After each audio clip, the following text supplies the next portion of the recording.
Thank you so much, Dennis, and welcome everybody. Obviously, Venice doesn't need any introduction.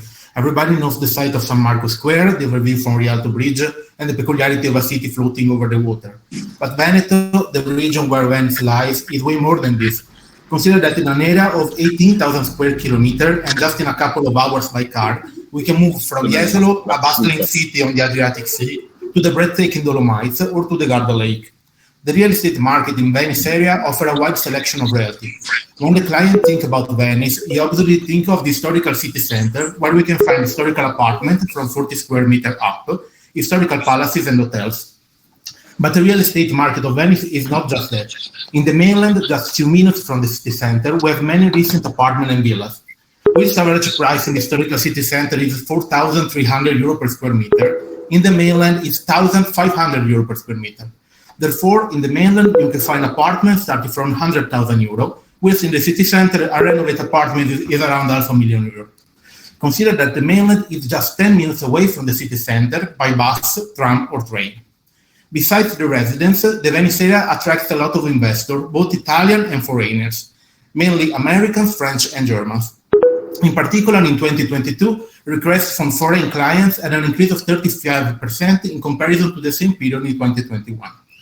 75% of foreign clients look for luxury realty in nearly mint condition, realty ready to use as a holiday home or for making income.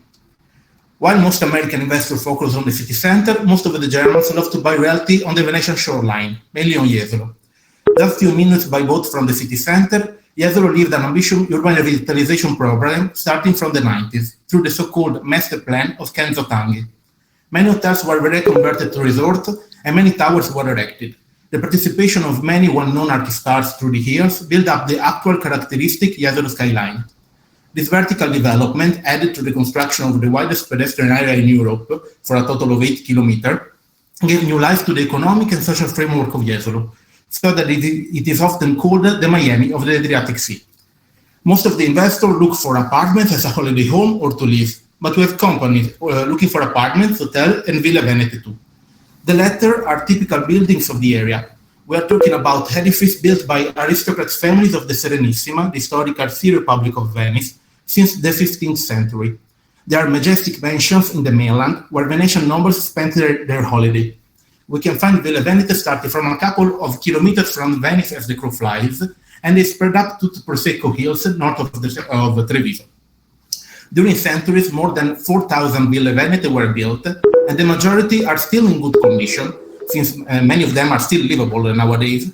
And since the very beginning, the most famous architects like Palladio or Sansovino were called to design those villas, and paintings and sculptures were entrusted to artists like Veronese and Tiepolo.